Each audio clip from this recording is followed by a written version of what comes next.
Hello everyone and welcome back to my YouTube channel.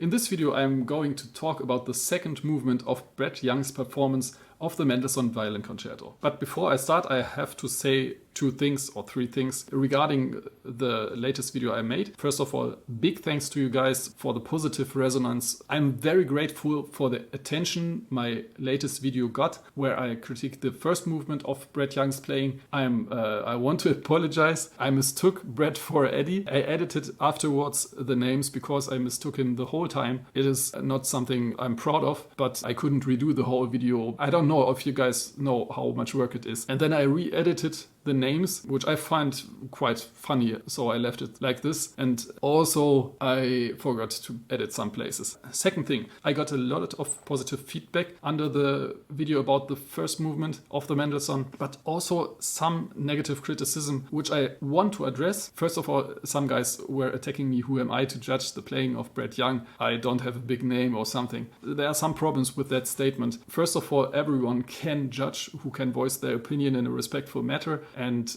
everyone with a good ear can judge. That being said, you don't need a big name to be a good teacher. I had quite good teachers who I'm sure no one from you would even know the name of, but they are still great teachers. And having a big name in the classical musical world, of course, that's a great thing and a great achievement, but that doesn't even mean that you can give a good critique or even that you are a great teacher. Some of the masterclasses from great soloists are not even that great because they have their style and they love to play and they also just demonstrate. It's not that easy. I am a violin teacher. I work more on fundamentals, of course, because my students are not students in the conservatory or soloist students, or I don't teach ling-lings, so to say. But I have to say I have good students. I am a violin teacher. I'm not a soloist, and I don't think you have to be a soloist to critique someone else's performance of a concerto. You just have to have a good pair of ears, and I think a positive attitude can help as well,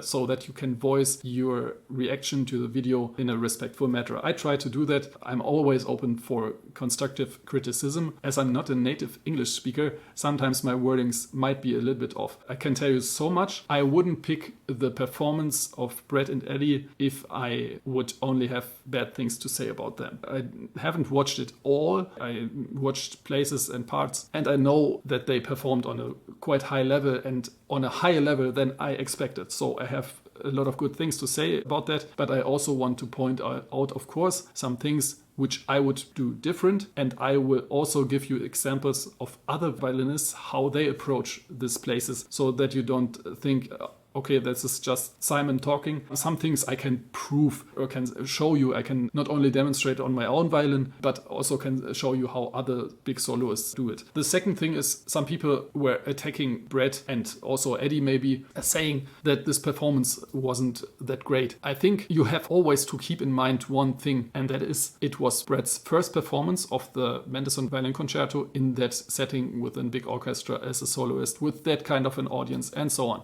Some people are comparing Brett Young to established soloists, and I am doing that too. On some levels he really can be compared to those full-time soloists in this performance. But of course there are some things you have to keep in mind. The most important thing is it is his first performance of that concerto, and other soloists, of course, before they get famous, they have played those concertos and have been in the situation of a soloist many times before you hear them the first time. The comment was really hitting the nail on the head. And it says, quote, "It is like the comparison between the first love, Brett doing it for the first time, and a long marriage, the top-tier soloist doing it for the zillionth time." This is completely the right thing to say about that. With Brett's performance in the first movement that we analyzed so far, you could see he's really sincere about the music and he's really sincere about his playing. I think this is already a good start. If he would have made it like fun and do silly things, of course that wouldn't be appropriate. But when it comes to performing the Mendelssohn Violin Concerto, he is as serious as you can get. And for him, you can feel that this first time he plays this concerto, emotionally, it is really special for him. And that is something I think he also translated to the public and in his playing. And this is what I pointed out before. This is also what can touch you as a listener. Not only how well he plays and the music that he performs, but that he puts into the music enormous amounts of emotional content. That is something what we usually don't see as much with famous violinists who are established as soloists. What they can do better than maybe Brett Young does right now, they can perform. I think sometimes in their head they are even thinking about something else, but they can translate emotion on a different level. Let's go into the performance of Brett Young, second movement of the Mendelssohn Violin Concerto.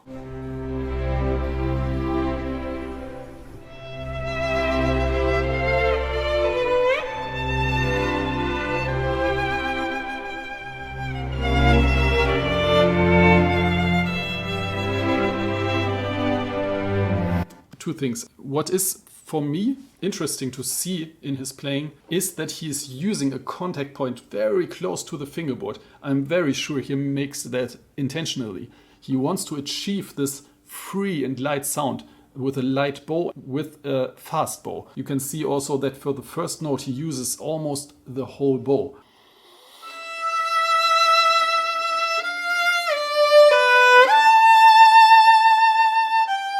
He uses really a lot of bow for this beginning. You can play it like that. It is like a concept he has for that place. I think as a soloist, you have to be aware always to have a good core in your sound which travels to the furthest corners of the hall. For that, in my experience, sometimes a little bit closer to the bridge can, especially in slow movements, be a help. You will then be able to use a slower bow with still a quite good resonance in the sound and a cutting sound through the orchestra, over the orchestra. Of course, you will have a different sound color than Eddie wants to achieve at that point. So I wouldn't say he should change that. I just want to show you that there are different ways to use the bow in this place. So you can play that with less bow, closer to the bridge, and with a little bit more weight on the string.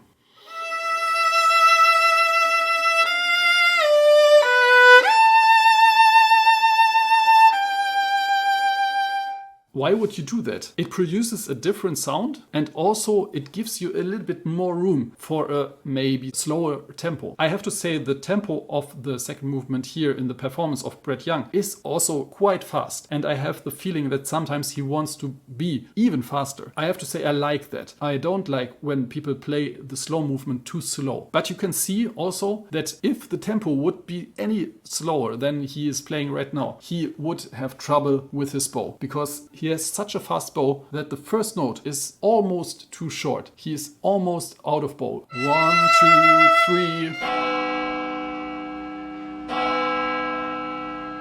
Also to that point, I want to show you again Hilary Hahn and how she plays the beginning. And to see my point, I want you to watch how much bow she uses, but also the contact point of the bow, how close she is to the bridge. Look how close she is to the bridge, and look how much bow she has left at the tip, and she didn't start at the frog.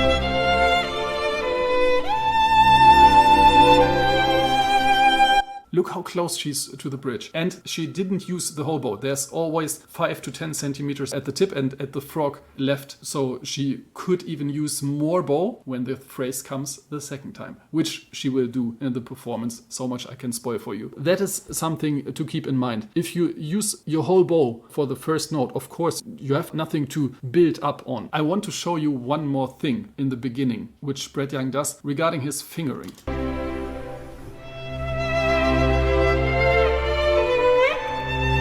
You see here, he goes to the third finger, which is something most violinists do. For example, Hilary Hahn does that too on that place, even though she plays the fourth finger quite often. I would suggest a different fingering at that place. I played a different fingering because when we now continue the recording, you will see that he has to make a quite big shift inside of this melody. You see, there was the shift, and he even struggled a little bit with his bow. Funnily, you see the same thing in the Hilary Hahn recording. If you go to the high note with third finger, then you have the second finger, and now you have to switch position. So you have to make a quite big shift to go into the third position.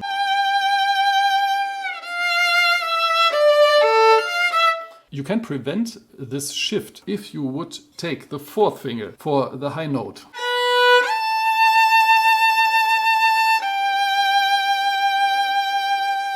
And now you could go 2-2.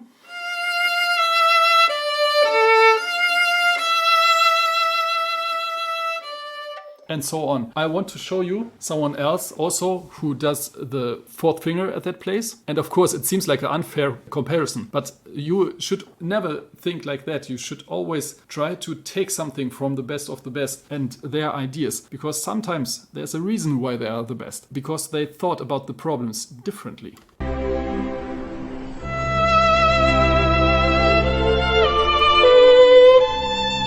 Look at that. Here's the fourth finger. He didn't proceed with the same finger I showed, but he goes 3-3 after this.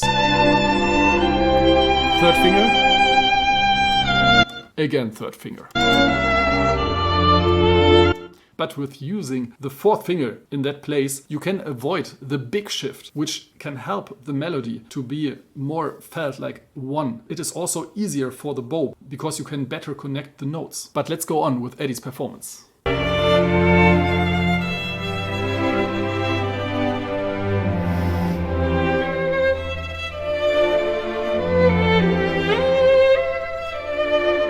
He uses for da da da dee. He uses two different fingerings, which is usual. He had a little bit intonation problem on the fourth finger in the first time he played this, but I wouldn't say that is a big problem.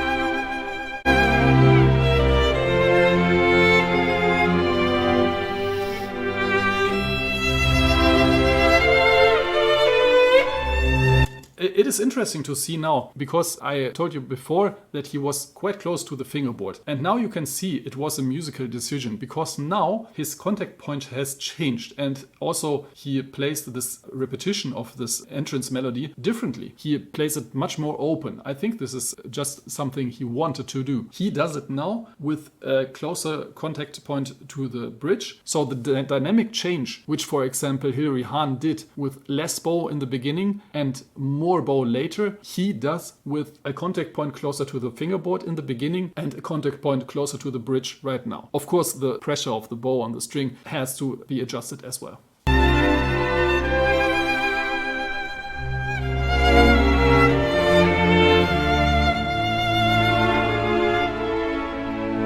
Really nice phrasing, and I like how he plays this. He's really musically thinking.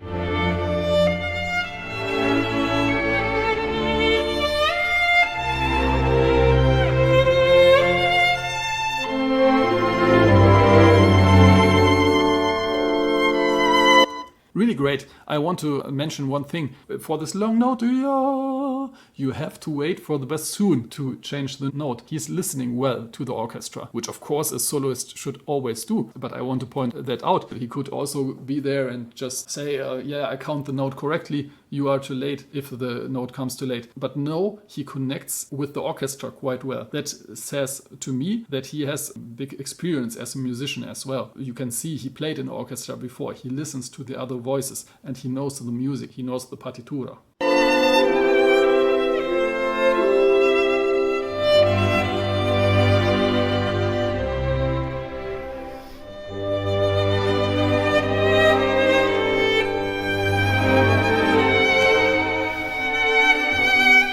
He had a really good connection there, a little bit too good for my taste because it sounded like one note. There should be a little bit of an articulation between those notes.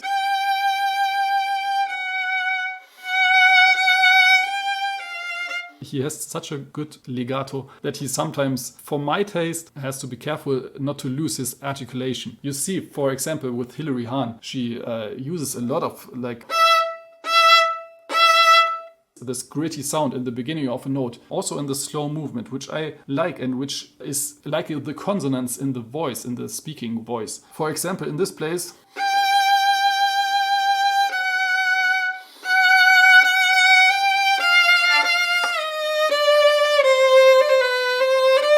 a little bit of this consonance wouldn't have hurt Brett's performance because his legato is so good in this place. He slurs the notes which are actually separated.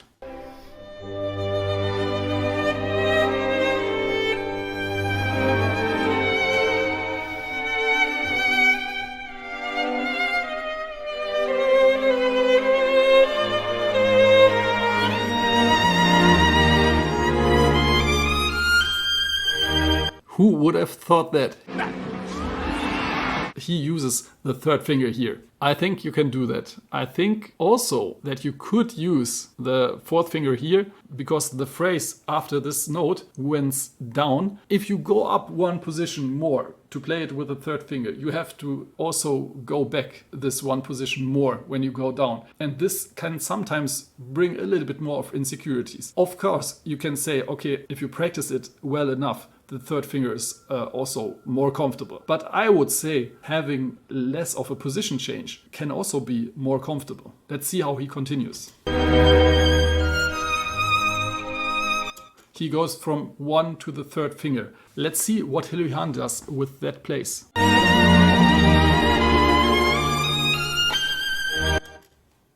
Have you heard that? That was glorious. First of all, she uses fourth finger and still has this gritty sound, like.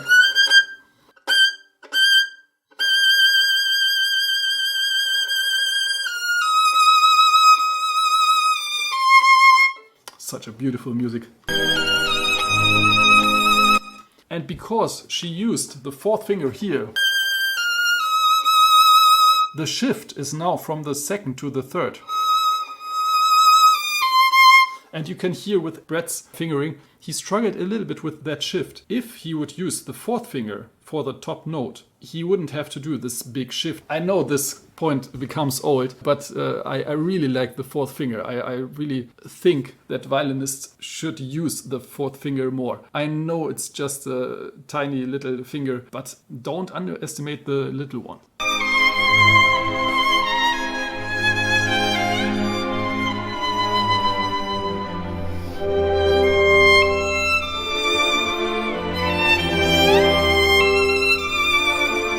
Nice. He made use of the fourth finger right here to play this phrase two times differently. Once the top note without vibrato with the fourth finger and the second time with vibrato. This is great, but I see that a lot with violinists, that they use the fourth finger only when they want to play without vibrato. I think what Hilary Hahn does is really great. To me nowadays, she's really a pioneer of using the fourth finger in places other violinists wouldn't use the fourth finger. For example, top notes where there's a lot of vibrato used and with a high dynamic. I think this is something we could develop much more in our violin playing. And me as a teacher, for me, this is interesting. I always try to tell my students, use the fourth finger. If you don't use it from the beginning, of course, it will be your weak finger forever.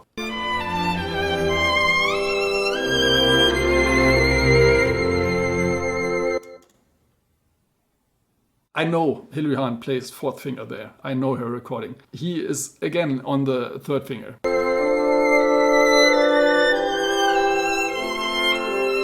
It is like he just has three fingers. And I'm not bashing Eddie right here. It is a lot of violinists who use this kind of fingerings. But when you talk about exceptional violinists, like really top tier violinists, usually they have a more developed fourth finger. I think very highly about Brett's playing, and I think if he would improve a little bit, just a little bit, he doesn't have to use the fourth finger as much as maybe Hilary Hahn does, but if he would improve a little bit his usage of the fourth finger and sometimes do the high notes with the fourth finger, just do it. Record yourself, compare it to the third finger and see how it sounds. Of course it feels worse, but sometimes it sounds better even, and sometimes the fingering is better, and you should never underestimate that.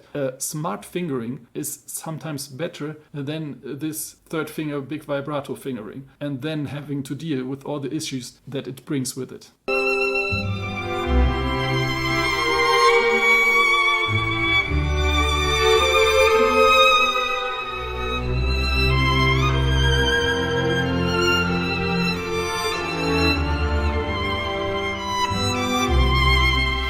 Nice. I like this place. Overall, his playing is really nice, and I'm looking for small details which I would improve. If it was me playing there and I would see myself playing there, I would give myself the same critique. But overall, this kind of musicality he displays here, maybe even more than in the first movement. It is heartwarming. It is not even something I would compare to some other. It is so easy to screw up in an event like this. I think you can imagine how much pressure is on him, and he put all this pressure on himself. He says, okay, we will do this for 4 million subscribers. Then he has to really deliver after that. When he says, okay, I'm going to play the violin concerto with a professional orchestra and I'm already famous, I know a lot of people will watch me play this and a lot of people will judge me. And I'm sure he got so much positive comments, but I'm sure there will be some comments which are so, I don't know, sometimes people don't think about what they write. We can call them haters. I think we should never underestimate what those negative comments do with people and also how stupid they are. It's so stupid to tear someone else down for achieving so much. Even if he would underperform, which he of course doesn't. He really is on top of his game here. And if he would underperform, still it would be a great thing. And I'm really amazed how well he performs and how little room of improvement there is. There's really just talking about fingering, talking about a little bit of contact point, talking about maybe bowing or musical decisions, some shifting minor details. Everything else is quite on point. Intonation problems is for every violinist, not just for him. Also big soloist, so forget that.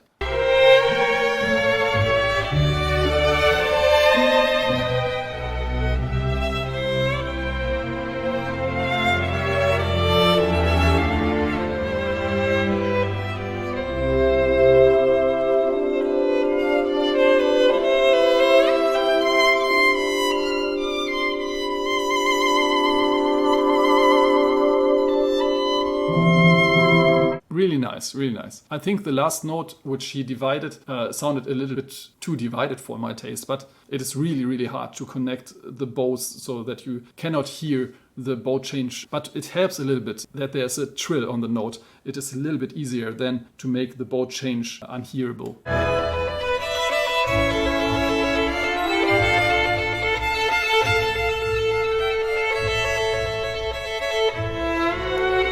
This place is of course famous because it is something you have to practice. When I played that piece, I had a teacher for some lessons and he told me one thing which is great. I think he could benefit from the same advice, which is that the main voice is not this, but the main voice is.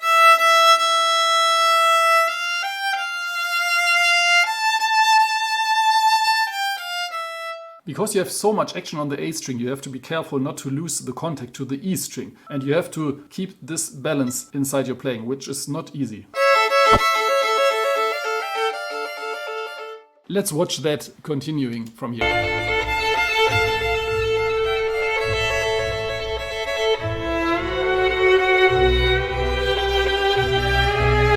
Great octaves, really well in tune, really nice.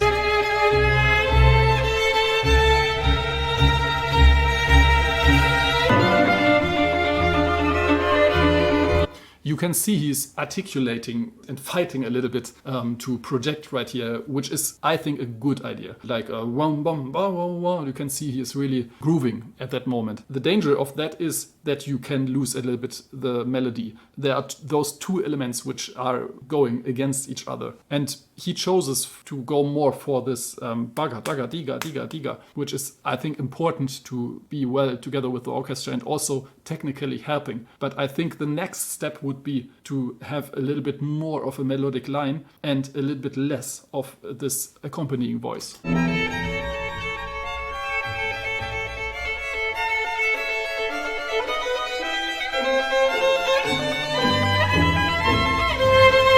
This place is hard. I really struggled with that place when I played it. And also plays a little bit later. I think it's great. A little bit small details with intonation, but overall good tempo and technically not a big problem for him.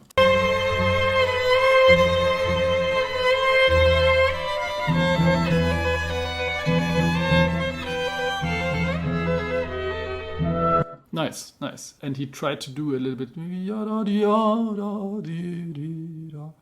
of a phrasing there too. And I think he will do that better when he gets more comfortable with playing that with orchestra. His idea, his musical idea and his effort, what he tries to do is really great. I can see that he wanted to do something there, but it didn't come out 100%, maybe 80%. Da, ya, da, da. He wanted to give an accent here, which I think is a great idea.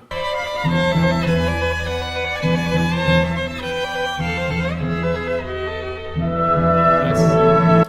Nice. I like it.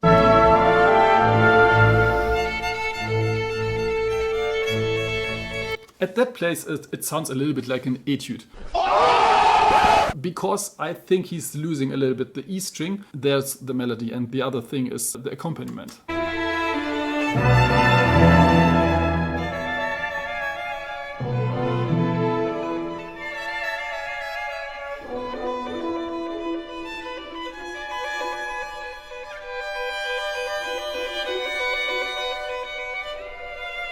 Here he has this melodic line better. This chromatic line in the transition back to the first theme. If he would have that throughout this whole place, I would say it's perfect. Sometimes he was a little bit too much focused on the technical part of that place, which is totally understandable.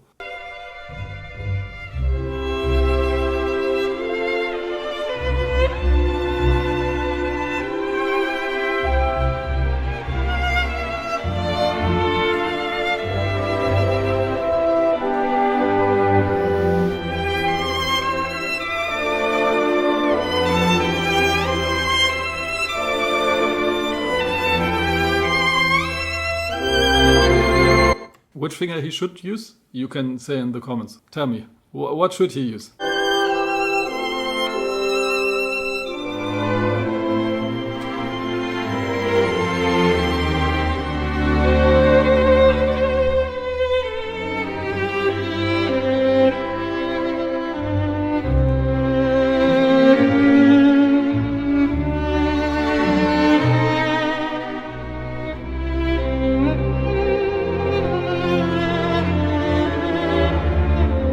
Nice. I like his playing. It is really great. I just want to tell you what I would do different. And this is really subjective, what I'm going to say right now. I showed you before also that Hilary Hahn has a tendency to be a little bit closer to the bridge and use less bow. I would do the same. For this place on the G string, me personally, I would go with a little bit more contact so that you have this strong baritone voice here, which the violin, the G string, can produce.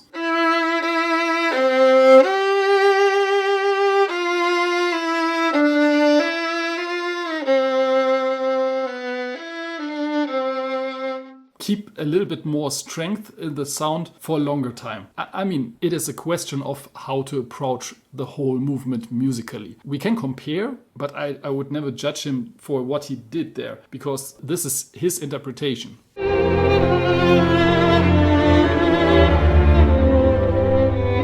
You see, on the C, he was already back to his a little bit lighter sound. And I think, especially because he played also the beginning rather lightly, he could do this deep voice a little bit with more strength, just to give it more contrast inside of the second movement. Still, it is a question of interpretation. Of course, he feels different about this movement than I do, and that is totally fine.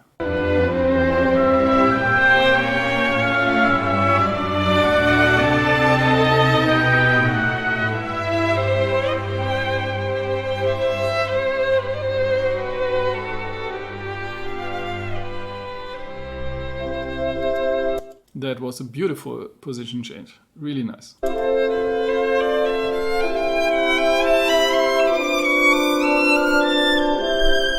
A little bit of intonation issue.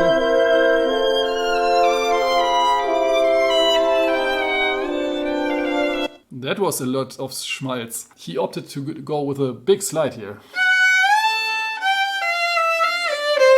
And I would support him with that. It is always, in my opinion, if you play sincere and if you have emotional content, those slides are completely fine. Those are not bad taste.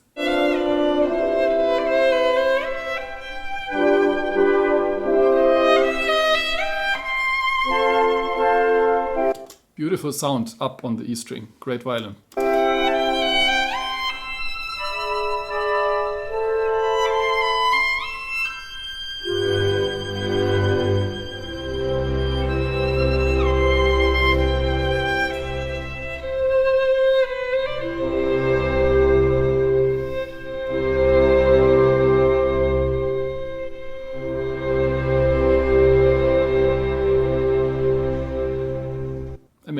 For me, it's really touching to see him perform this, and you can hear and see also that it means something to him. We can talk about how to interpret this piece. I think his interpretation is very, very charming. I don't know, it fits his personality as far as I can tell. He's not a loud guy. I would say between Brett and Eddie, it's more Eddie who is the louder guy from those two.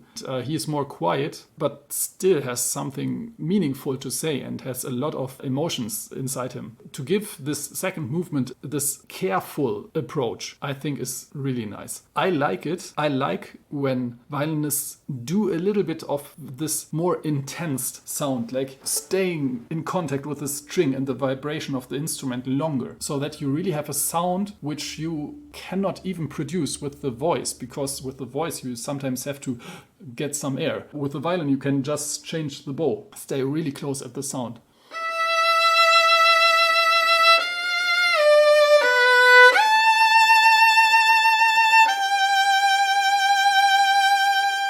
A little bit more power to it. But of course, that is a question of how you want to play it. I would want to play it a little bit more powerful at some places, not always, but to give it a little bit more variety. Maybe that could be an idea for Brett to implement that in his playing, also in the slow movements sometimes. But what he does great is this fast and light bow sound that he has. Also, we have to keep in mind that he plays this violin just since 1 or 2 months or so, and I think he has a lot of respect for this instrument, which is good, of course. I don't know if you know that Hilary Hahn, she doesn't play a Stradivari, she plays a Violin, a French violin, which is of course also a great instrument, but it seems to me it is a little bit different. I never played one of those instruments, but what I read about those instruments and what I heard about those instruments is that a Stradivari works a little bit differently. For example, on a Stradivari you have to be careful with your bow pressure, and that it shines more when you play with a lighter bow. I don't know about the violin of Hilary Hahn, but it seems to me that she doesn't want that light sound. She wants a really clear and crisp sound. It's just like she talks. She talks with a very articulated voice. It is amazing to see that her playing is the same way too. I think it is always this combination of player and instrument, and as a third variable, what you want to do, of course. But sometimes that what you want to do on a certain instrument comes from how the instrument reacts to your playing. For example, it could be true that if you play this Stradivari, which Brett Young plays here, with more bow pressure and a slower bow, that it wouldn't sound that great. But I think that is something you should always consider and always think about. It is the great thing about the violin, that we have so many possibilities to produce the sound and produce different tone colors and different intensities. Overall,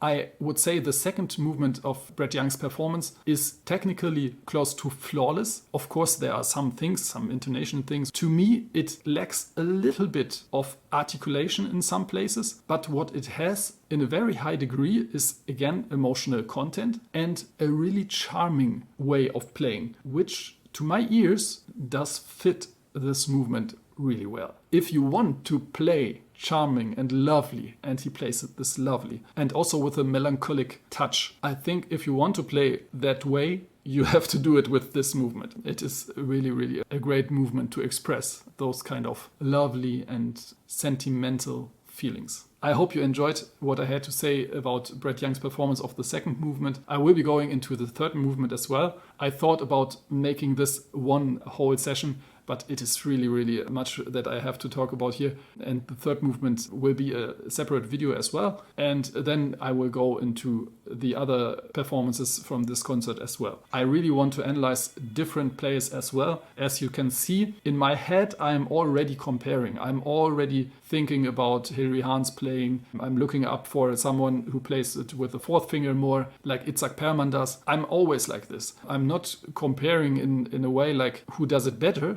but I have a kind of a library in my head he plays like this, she plays like that, and I can pick out what I like from that. I think this is really interesting. When you are at a certain level and you know the piece and you have played the piece maybe also before, that you not just think of how I play it, this is my fingering and this is how I have to do it, but that you have your eyes open how others play it. And you don't have to adopt that right away, even if they play better than you, but just to have a kind of a library. You have different possibilities. You should never do it just because your teacher says. Sometimes, of course, you have to listen to your teacher, but at a certain stage, you should start with thinking for yourself. You should start making your own fingerings. Fingerings are really a big part on the violin of expressing your own musicality, your personality, your individuality. So thank you all for listening. I can't wait to start the part number 3 with the third movement of the Mendelssohn Violin Concerto played by Brett Young. Write me a comment how you liked this concerto, how you liked my critique. If you learned something, leave a thumbs up. Subscribe if you want to hear more from me. I hope you have a happy new year, and let's hope that 2023 will be a better year than the last years. Let's say that. Have fun practicing.